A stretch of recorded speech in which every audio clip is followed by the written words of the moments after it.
what we're trying to achieve on the record is not rocket science. Like, we're really just trying to recreate the magic of Big Choice and Jersey's Best Dancers.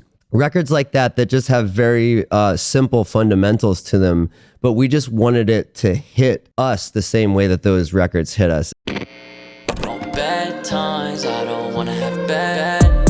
Henny, thanks for coming. It's my pleasure. When was the last time we saw each other? Well, we were ships passing in the night, forgive the pun, when we were on the Warped cruise. Yeah. Yeah, but we didn't get a chance to kick it much then. Yeah. But before that, maybe Japan? Yeah. It's been a long time. God, it's been a long time. Yeah. We were both grown up. You look I'm as older handsome as than you. ever. You look very handsome. Thank you. Yeah. Smell good. You too. Got a real fit on. You know, You're a well-dressed man. I pulled out all the stops for this one. You know man. what? I think you were well-dressed, though. I think you're well-dressed. I think you carry yourself with some elegance. I appreciate that. Once I hit 40, I said no more shorts and no sleeves on 40? stage. Yeah, I'm 41 now. 41. Yeah. You look like you're like maybe 31. Ah, Yeah. thanks, man. Jeez, man. What's your wellness routine? Weed? Weed.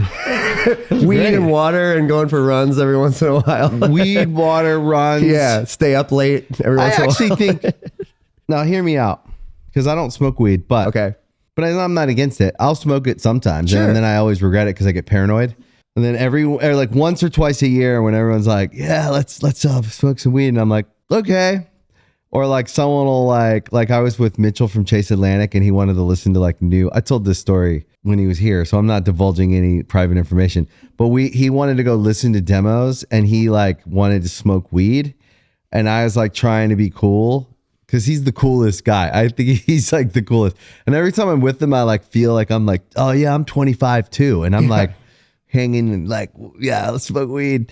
And then I smoked weed and I just freaked out. We're listening to demos. I'm afraid the cops are going to come. Meanwhile, we're in LA at 2 a.m. on Mulholland, like listening to music. So I understand. It's very strong stuff out here. You sound like a man that could use an indica. You need to stay away from the sativas. Okay, That's where that doc. jittery. Yeah, for sure. Yeah. Let me be your guru. indica. But I think the weed probably is something like medication for the calm, the stress. You probably live with a marginally amount less stress because of the regular smoking of marijuana. And then therefore the aging and stuff gets slowed down because it is stress and things like that, like lack of sleep, stress, things like that. Being unhappy is actually like a core killer. I agree. Yeah, I think that it seems to work with my brain chemistry very well as far as staying stress-free, keeping pretty happy-go-lucky, not letting little things bother me. It seems to help with that stuff. Also, creatively, it helps me a great deal. I got busted for weed once going down to Bonnaroo, and they found like an ounce and some change, and I got put on probation for a year, and I was a good boy and didn't smoke weed for that entire year. Really? Yeah. You had to stop? Well, you know, it was like in Virginia, and I had a probation officer that I just would call into. She never made me do the cup thing or anything like that. But over that year, I wrote 3 songs that were not very good. And in the month that I started smoking weed again, I wrote 7 songs that were all keepers for a record. So it seems to work with me. It's not for everybody, but it seems to be for me. It works for you. Yeah. Yeah, but I can tell because you look clean, clear, healthy. I appreciate that. Really You good. too, I'm my happy friend. for you, man. Oh, That's thank great. you. Thank you. You know, life's been being good to you. Life is good. It's treating you well. It's the best job I could imagine. Okay, so my impression of you from afar is things are going well. And then when I sit with you, I connect those and I go, well, he looks great. He's, you know, and like it feels like things are going well. If you could give like any number of things, if it's 3 or 5 or 2 or 1, the key components that you would say are creating what feels like a life that's going well for a 41-year-old man, what would you say those key components are at this stage of your life right now? I have a lot of blessings coming my way, especially this year. I was speaking a little bit to your other friends in the room here. Yeah, but I am expecting my first daughter with my wife. Congratulations. Thank you. So as soon as I get home, that's happening. I was very excited with that. That's been an ever giving source of joy this year. And, that news came right after we finished the record. And even while we were in Mexico City shooting the cover at the Praxis House and these different locations, that was where my wife got nauseous for the first time. We didn't know that we were pregnant. So it creates a whole nother level to like how special the record is for us, and seeing that front cover and like knowing that my wife and my daughter were there with me during it. That's really sweet. Yeah. So it's like, it's all that, like I'm having a relationship with my wife that is, just seems to be getting better and more nurtured through being together. Like we really are two people that seem to be made for each other and are very comfortable. So that's a great thing, because I had been in relationships before where I got really squirmy and it was just evidently not a right fit. And so I think taking the patience to seek out your true partner is a very important thing, not rushing into that sort of thing. Like we dated for almost 10 years before we got married. That's great though. Yeah. Because the marriage does take it to another level. It formalizes the relationship in a way that I didn't really think we needed until we did it. And then I was like, whoa, there is a thing about being married. For sure. And we were together and we had 2 kids before we got married, because we both didn't think the concept of marriage was the most important part of like our relationship. Yeah. But then one day I was like, well, I'm struggling to call you my mother of my children or kids' mom. You're not my girlfriend. You're not my fiance. Like we haven't even, and nothing else sounds right to me but like wife. Yes. Right.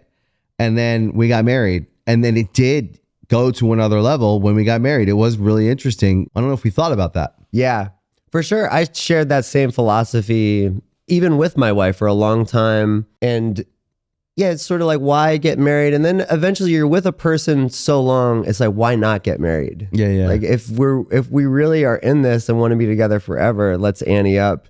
And it's a cool part of adulthood, I found, like getting married and going through it, and just wearing the ring. It just feels right. And it's a new security that I had never anticipated when I was in my younger years. It's pretty cool. Yeah. How cool. long you been married now? Let's see. It'll be 15 years. Whoa. Married. It'll be 19 years together. Our 2 anniversaries we kind of count is when we got together, and then when we met, because we were crazy about each other. But then we weren't like, I think it was like in January or February after we had met that we were like, do you want to, like, are you my girlfriend or something? We had some kind of conversation like that. We have those pillars of anniversary as well. But when we met was when we kind of count the first anniversary. Yeah. And it's all at the end of the year. So December is a big month for us, because we're like, our wedding anniversary is 12, 11, 10. So yeah, so they're like a week apart. So I like it. Yeah, it's cool. So it'll be 19 years together and 15 years married at the end of this year. I like that. It's like the OPS. Yeah. It's like on base plus slugging. Yeah, exactly. Yes. I love that. Do you like baseball? Love baseball. And this is like the first year I've become like obsessed with it. But yeah, I think I went to 6 games at Citizens Bank in Philly this year. Okay. Do you live in Philly? Yep. Oh, great. Close, really close. Love it. Yeah. What a great place. So fantastic. We were also talking about the similarities of Baltimore and Philadelphia. It's close, yeah. It is. There's like a cool pocket of creativity in both of those places that sort of exist independently. A lot of my friends were from Philly, because back in the day, when you're starting out in the band days, you're going up and back for like little shows back and forth from like Philly, in DC, Baltimore area. Great place to raise a family. Absolutely. Amazing place to raise a family. I'm extremely jealous, because I've always loved that area, and I've always kind of like, I don't know, I just love that area. I think it's good people come from there. So many friends come from there. 100%. Yeah, it's everything that I know and I'm familiar and comfortable with. I live in the same school district that I went to. Oh, wow. Yeah, that's so cool. I'm a total homer. I didn't drift too far from the shore. Yeah, but isn't it cool how you run away from it and then you come back when you're older and you have a wife and you're having your baby on the way, and you kind of start to appreciate the places that you grew up that you might have resented when you were younger, or you might have thought you wanted to get away from, but then you go back and you're like, no, this is a pretty special place. 100%. I think I was in a unique position when I was younger, because I left for the road so early. And I was living at home until I was 22 or 23 years old. Right, So it was a 'cause you're long just on the time. road. Yeah, I was on the road so much that it was actually evident to me very early on that when I came home, it was nice to know where everything is, because Right. I was always so disoriented by being in a new place every day that it was really nice to know everyone and everything. You were young, really young. How Yeah. old were you when you guys started? I Like was- when you hit the road? Yeah, well, I was 14 when we started the band, and actually, I think we played shows together when I was not far from. You were probably that. 15. Yeah, probably 15. I remember that. Yeah, that one show at that like outside amphitheater with Mighty Mighty Boss Tones and Big Wig, and there was another band called Gray something that had another like little kid in the band. Like the little kid played guitar, and he was like 11 or something, and everyone else was like 20 years old. I was Yeah. like, oh, he got me beat. Yeah. Got the bigger separation. And then everyone's expecting you to hang with the other little kid, and you're like, no, I want to hang with the boys. Yeah, totally. Yeah. Because at 15, I mean, that's when we started Good Charlotte, we were 15. We didn't really get to tour till we were 19. So we were doing the regional stuff and in the van and stuff, but like the record deal, and that was 19, 20, 21 was when like things started to get like serious, but it's still kind of young. I still look at that and go like 19, 20, 21's young. Very young, especially in the grand scheme of things when you look at the totality of how long y'all been together. Yeah. How do you feel like being 15 and getting kind of like tossed into Warped Tour world? Do you feel like it had an effect on you in any way? It could be positive, it could be negative. Any which way, do you think it altered? Like, how do you feel like that affected you? Yeah, it's hard to say for sure because I don't know anything else except. That's all you know. Yeah, it's all I know. So it's I can definitely identify that it's a unique experience, and not a lot of other people have come out the other side of it maybe in good shape. Intact. Yeah, so I feel lucky that I had a good support system and good roots where everyone was keeping me really grounded. And to be honest, like my experience throughout like the ages of Warped Tour and that kind of thing was just sort of like acceptance into the scene, and like my own like wrestling with like my acceptance in this music scene, because I had always held punk music to such a high regard, and I've been like buying Face to Face and No Effects records. I hear that all over your records still. Oh, thanks, man. Yeah. I've been a fanatic for this kind of music since before I could drive myself to record stores. And now being placed in a situation where I get to like watch Hot Water Music sound check. Yeah. Like it was a real, I don't know, it was a shock. And I was so excited. I was probably like a little overly gregarious at times, but I just tried to like, act like I'd been there before as much as I could. And those first few years, I did feel a bit out of place. I could hear, like older bands on interviews talking about the younger bands on Warped Tour. And it probably sounds a lot how I talk about some of the younger bands. But, I try to handle that with compassion now because I was in that place, and it hurts to feel like, you're lesser than your idols or something like that, or you have, an imposter syndrome to be on this tour.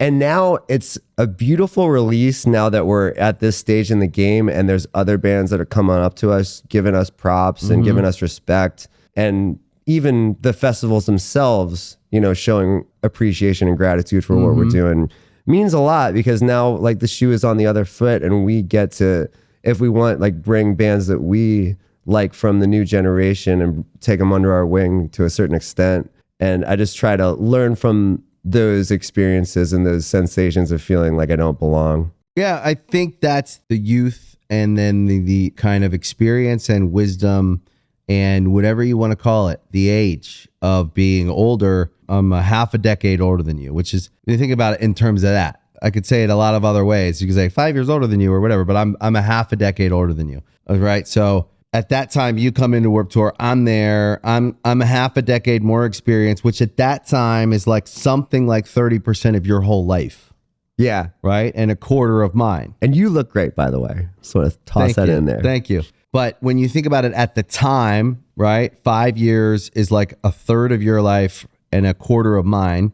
And we're hearing guys who 5 years is like a ninth of their life, a tenth of their life. So Yeah. if we just put proportionate, everything proportionally is going to mean something different to all of us. Proportionally to you, it's going to mean more. Proportionally to me, it's going to mean more than it means to you, or less than it means to you, depending, right? When what we value changes with our age.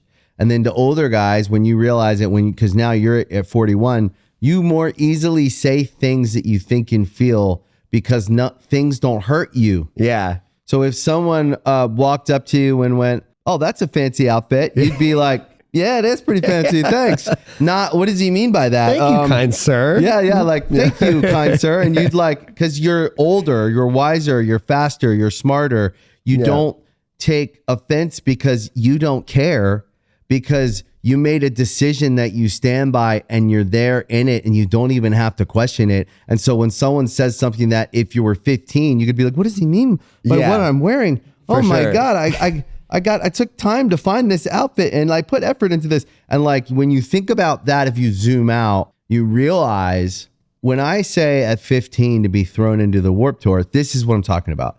It's not the drugs or the this or the that. Like 15-year-olds can find drugs anywhere. They can find anything to get into anywhere. Yeah. And they're going to, by the way.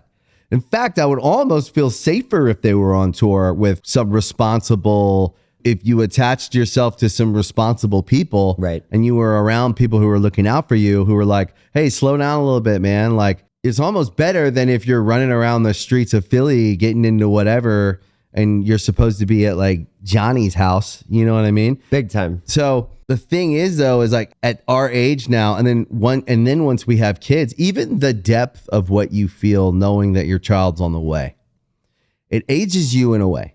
Yeah. Like suddenly things become more clear of what's important, what's serious, what's not. Oh, and then yes. who do I even have time to take serious? Who do I have time to listen to? Totally. Who do I have time to deal with? How you treat other people too. 100%. That's a big one. Yeah. So it's funny because at 15, 17, 19, 20, it changes rapidly what we take in as serious or gospel or threats or not, or this or that. Like, it changes. And then as you get older, you realize why, like how those older punk bands and all those older band guys could just say whatever because they're at an age where it's not that heavy to them. And they actually don't think it's that heavy to you either. Right. So it's like an interesting, as an older guy, I look back on it and I do put my arm around the younger us and go like, "You guys did good. Like, you handled all that."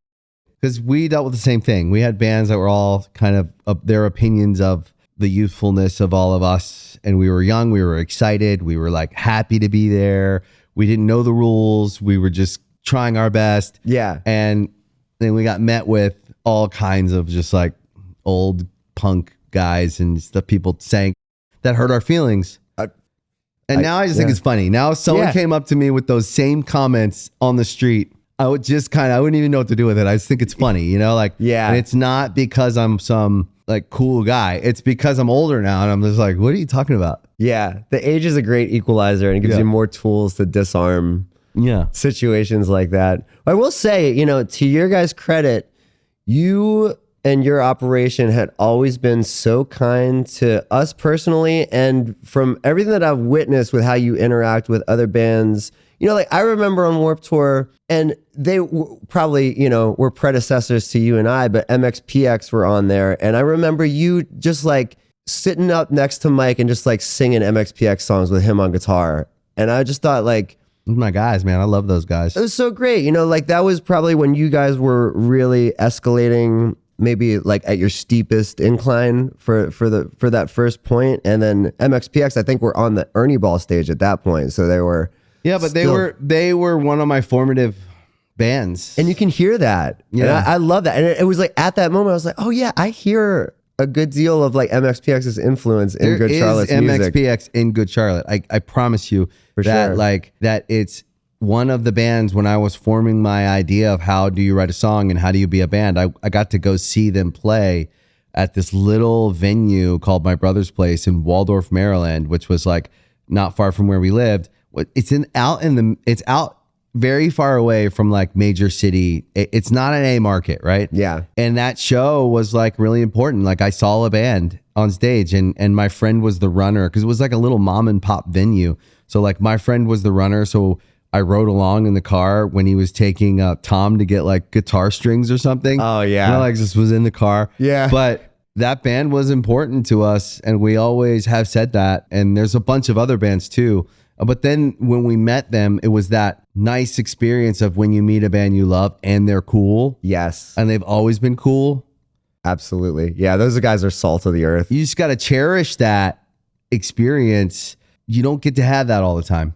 Absolutely. I had a similar experience. I'd got a Tom autograph when I was a kid, and then we shared a bus with them in Europe. And I don't think I ever told him that. Yeah. But it's just it's such a trip. I probably told him too many times. Yeah.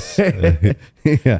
Legends. I think you guys are the same as us. I think that most bands, I would would put most bands in the cool, like pretty cool, nice bucket. And I would say we were just trying to look like we knew what we were doing most of the time.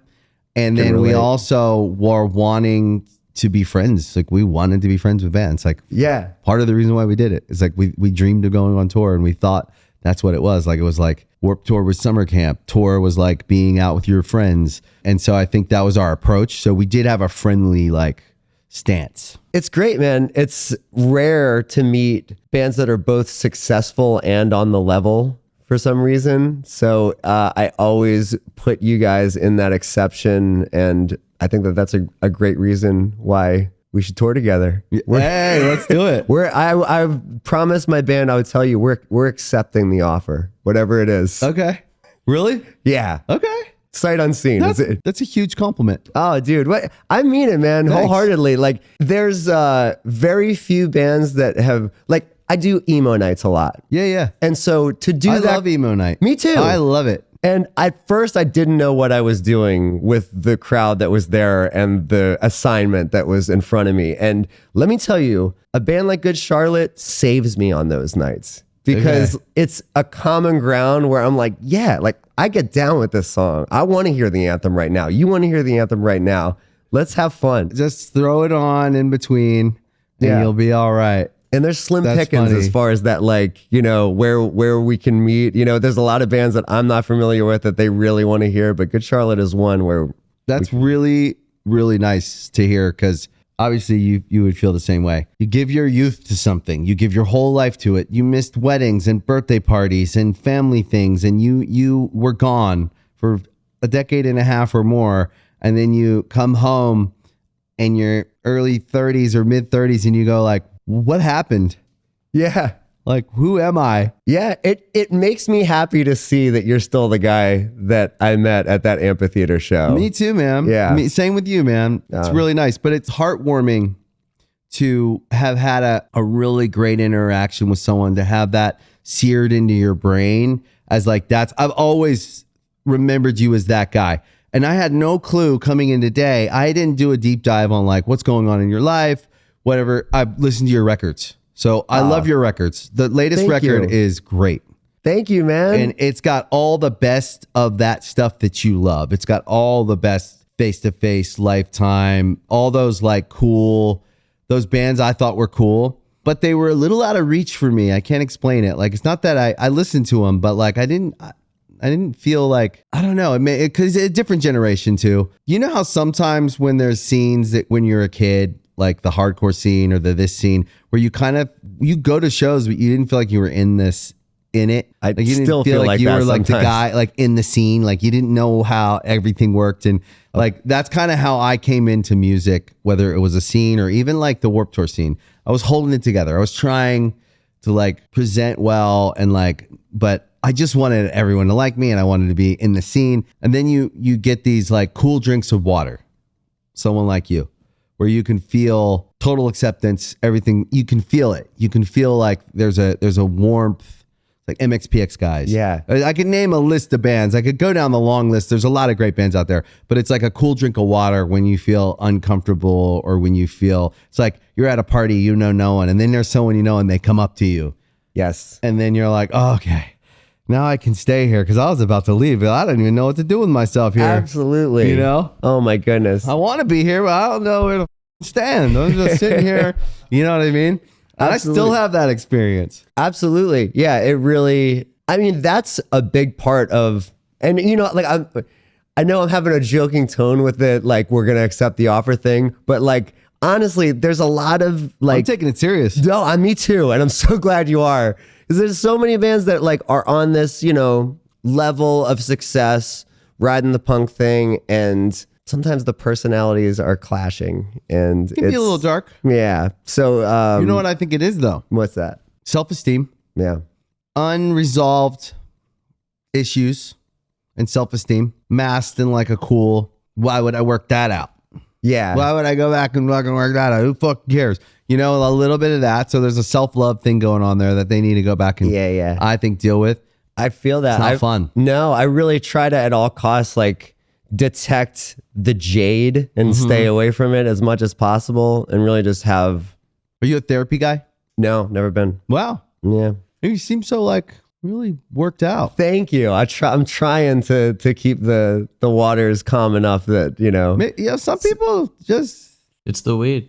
Oh it's yeah. the Yeah. weed. That's my therapist right there. But, Dr. Green. yeah. I feel like there's maybe someday that there's like things that like would be good to address, but also like I have really good support in my life to be able to air those things out. And I feel relatively healthy as far as mentally goes. That's great. Thanks. Have you ever dealt with like, I think everyone has a little anxiety. I think everyone has a little bit of stuff like that. But Yeah, of course. have you ever dealt with like deep, heavy bouts of anxiety or things like that? I'm sure I have. And I think more so when I was a kid, I had really heavy anxiety, like when I was going to grade school and stuff, just over like homework and Oh, really? yeah, just things of that nature. I would get so stressed out, and I had ulcerative colitis as a kid too, which Oh. I think was just due to just like being stressed.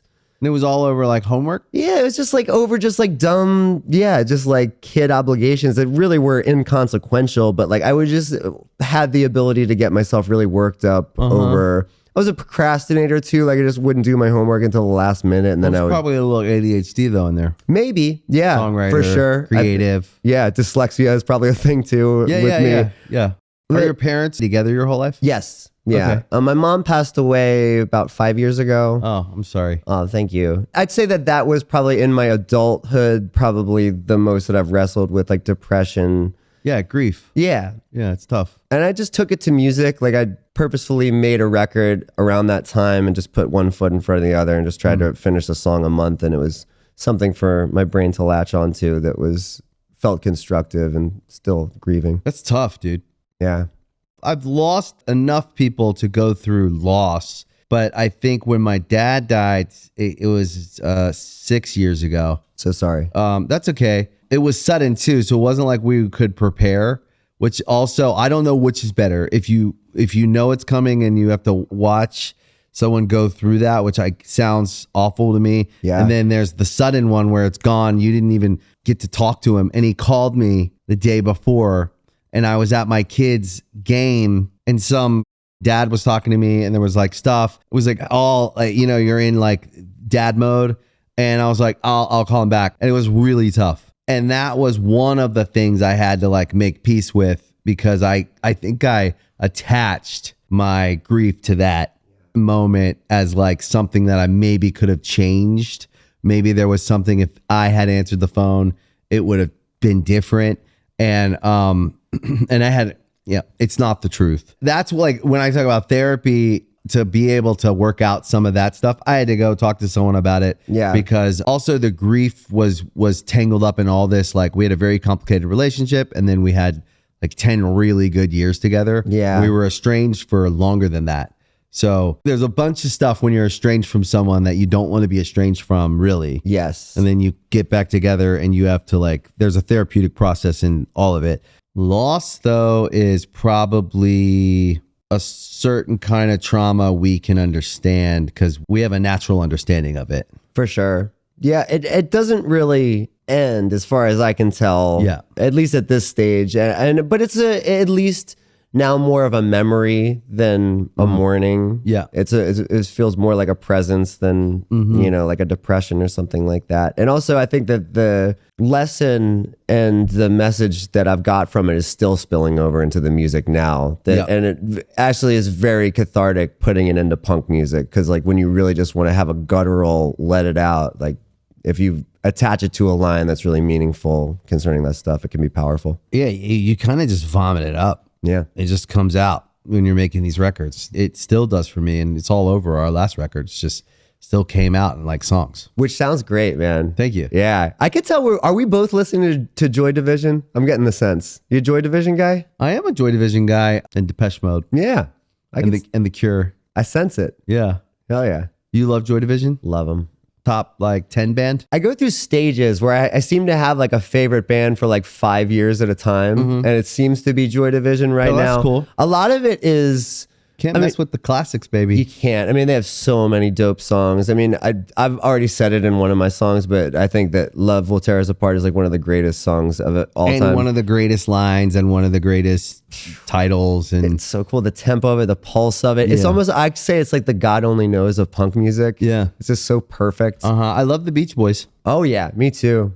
One other thing about Joy Division though, the bass lines, Peter Hook playing his lines up so high, like I've really identified that as something I love and has sort of borrowed from my own style. Is like you can hear the bass more when it's higher, and then if you get a really tasty lick up there, it's an earworm. And everyone's allowed to do it.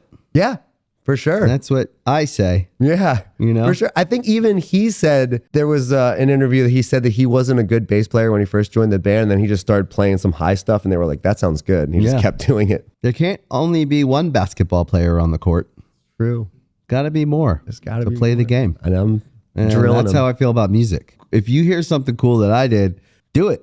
For sure. You know what I mean? That's the beautiful thing about Any it. of us, There's a lot. There's a lot of obvious influences that I'm borrowing from on this record. I think that, people don't need to listen closely to hear the Title Fight influence on our new record. That was another big one. And that's a big love reason. Title Fight, huh? Love Title Fight. And that's another band recently, probably in the last 5 years, that I've only even become aware of to this extent. Like around 2010 when they released Hyperview, I heard it and I was like, oh, this is what that band sounds like? And then I realized their stuff before that was a little bit more edgy and punk rooted, and then found Floral Green and had already been working with Will Yip a little bit to that point. But then once I found that record, I just attached to him like a leech. And I'm just like, I love Will. he's the best, man. He's so good. And he's just like so able to make a record that sounds natural and big. And like you. Oh, yeah. He's got a great... He really does get you on the record. Yeah. When he works with bands, he's very good at capturing the band, and he's a pure force. Absolutely. Yeah. He's great, man. He is such a chameleon too. If you give him the assignment of what you want your record to sound like, he will work at impossible lengths to get Did he there. do this latest record? He did. Yep. Thought so. Yeah. That's great. It's a dream, man. His studio was like 15 minutes from my house. Yeah. It was kismet. And were you guys friends before that? We were. Yeah. We had actually, I don't even think we'd met at that point, but he recorded our live record back in 2007. It was like one of his first engineering credits. And then we had done a 7-inch together once we had become aware of him working at Studio 4 and that he was so close by. It had began to blossom the relationship. And then is this the first record you did together? With Will? Yeah. Yeah, the first full length. Okay. Yep. You're happy with it? So happy, man. Sounds really good. Thank you. The band sounds tight. Thanks, man.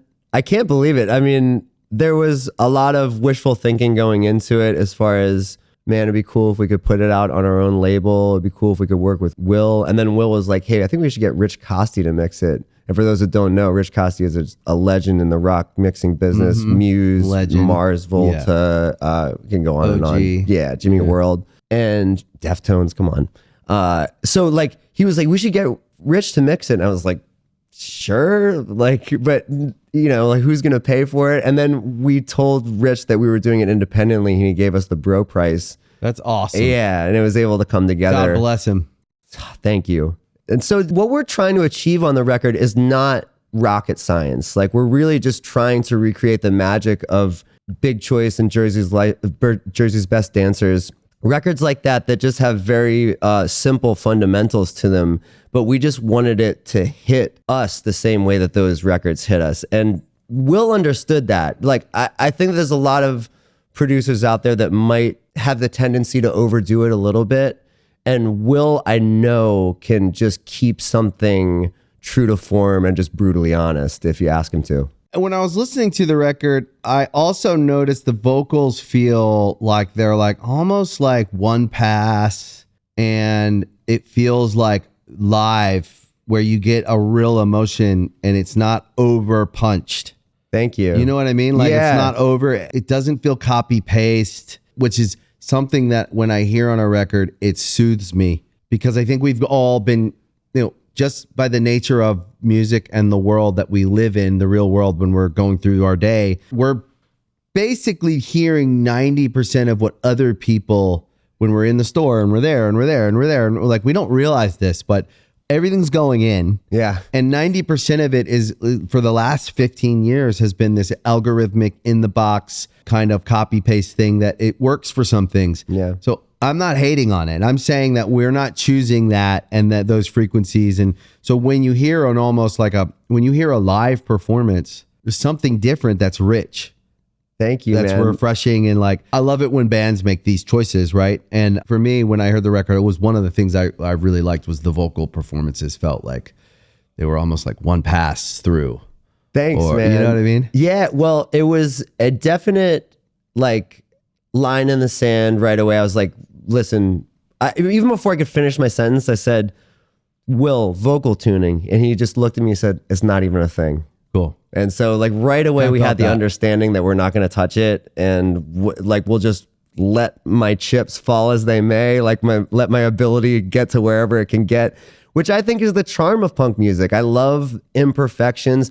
I actually like seeing a band mess up on stage. Me too. It's humbling, and to see a band that can like sort of laugh it off and just roll with the punches and then keep it going and not even really, And it's character. Yeah, I think that is like such a beauty, and it's like one of the real appeal to punk music for me. And it's also like you don't have to do too much. Like it made it very simple and attainable for us to get these takes. And yeah, like you said, like I would just sing it. I would sing like a verse, sing the second verse, sing the chorus, but then at the end, we would always have a bunch of fun runs, we would call it. And it's just go from nuts. the front to the back. Like if you mess up, just keep going, whatever, but just have fun. I would honestly be pulling out the headphones because I'm like pacing back and forth, like jumping around. I was really just trying to have my fun.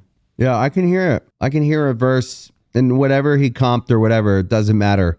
The fact that there's for me, if you can just do a single pass on the verse and go, I like that one. And then we're like, okay, that's a good one. Let's do it again. Oh yeah. And then, or a single pass into the chorus and sing the chorus. Even if you run out of steam on the chorus, yeah, you're like getting little things. And the result to me is something that feels like more personality, more character, and a little bit of extra effort to, make the song feel like it's special. I totally agree. It's closer to what it's going to be on stage too when you can do it like that. Yeah. That was a big thing for me, was understanding what we do on stage and having what we do in the studio translate as closely as possible. Yeah. How's it going live with the record? Great. Good. Yeah. You like playing it live? Yeah, people are keyed into it. Cool. Yeah. Where are you guys are you guys playing tonight? Yeah, I played the Novo. Oh, wow. Yeah. Great. Yeah. I'm sure you're busy, but if you want to come, I gotta say. I would you're come, invited. but my daughter is dancing and I have to go. I can't miss it. I'm looking into my future, man. I can't wait to watch my daughter dance. She's going to graduate this year. Oh, man. I don't get too many more of these things. it's like killing me. But Say otherwise, no I'd more. be there. Novo's great. Say less, man, for sure. Who are you guys touring with? Right now, we're out with Finch is direct support, good old Oh. friends. Yeah. And also shout out to Finch. Like we were super late because the bus broke yesterday and they helped us get on stage. Thanks, guys. And Love so you. you don't actually have a lot of time here. I don't. God, I know. God, I'm having too much sorry. fun, man. I know, dude. Yeah. But you know what? I love it when people come here and it's exactly how it should be. Like you have a ton of things to do today. You're playing a show. You got to get ready for that. And you still came here to sit here and talk to me. I really appreciate it. Oh, it's my pleasure, man. I was really excited to reconnect with you. And this is one of the most anticipated, sit downs that I've gotten to do in the whole circuit of this record. So good. I appreciate you having me, man. We've always been your guys' fans. So we'll definitely have to tour together. There was like so many ways I was like joking about how I was going to approach you about the tour. Oh, no. Can I give and you you can one? also just say, like, hey, we want to tour. Yeah, can we just tour together? Please save us. Yeah. But I love it. Oh man. Funny story. This was, I was going to bring a prop to try to like have a fake blackmail with you. Yeah. I had in 1998, I was in a band called Smash Adams in like middle school or like early years of high school. And we recorded one single cassette at that time in 1998. And the song was called The Loser Anthem. Oh. And it even has a little copyright. Yeah. And I was gonna just like shoot. I just was gonna be like, hey, read that for me. And then I was gonna be like, we don't need to get the lawyers in this, man. Yeah, We can just settle like, out right here. This could be a retroactive lawsuit right here.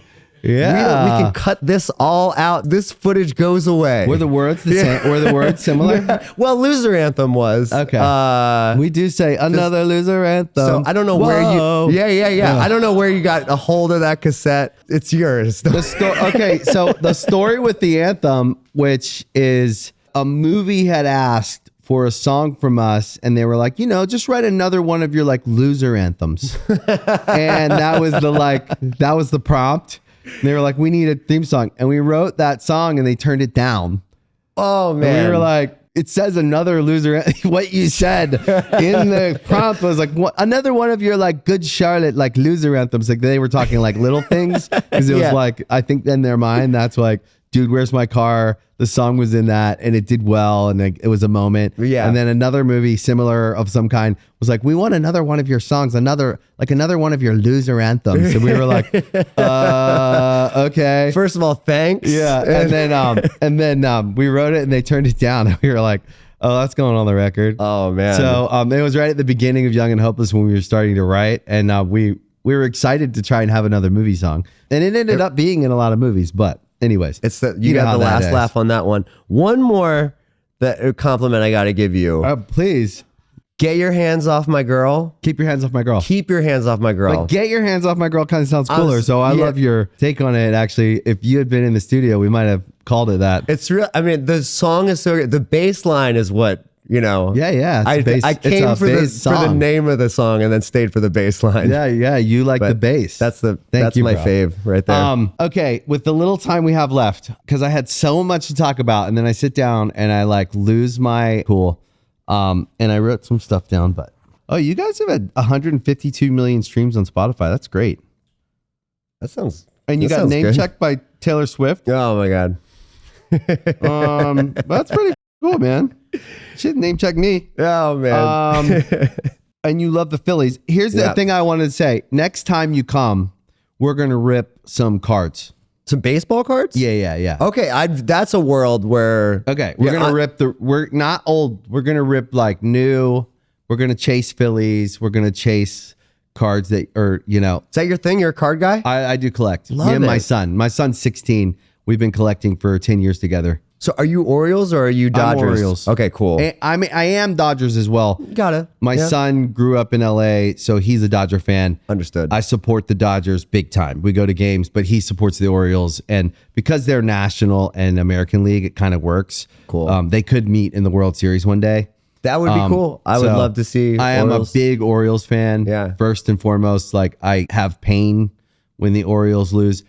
Dodgers, I have pain for my son because he is a big time Dodger fan. But it's nice because we get to watch so much baseball. For sure. But Next time you're here, we'll rip baseball cards. Let's rip, bro. And then how's independent life? I'm so glad that the proof of concept with us making a record without A&R neck breathing is successful. You don't even need it. Yeah, you don't. And I was, at the time when we were making it, I was like, I hope that this connects and I hope that people appreciate this for what it is and that it doesn't need any of that other part of the process that You are the excusing. A&R guy. You're all the things. Yeah. It's finding partners who understand that and that work with you so that your back office is organized. For sure. But like I say to every artist, you're your best manager. You're your best A&R guy.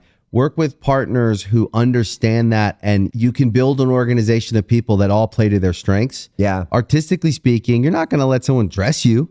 No. So why would you let them pick your songs? That's it, man. Like, I feel like my department is what's coming out of those speakers. And Right. I've always been very clear about that with my intention. It's just like, listen, a lot of this other stuff, like I can give it up to delegation. Yeah. But when it comes to what's coming out of those speakers in the studio, all that matters is the people that are in that studio. And that leads the way for everything else. Yeah, If you for get sure. that right. Yeah, if you trust your Yeah. gut and really are a fan of what's coming out of those, then I don't think you can go wrong. And then I think you take that and you apply it in life. Yeah.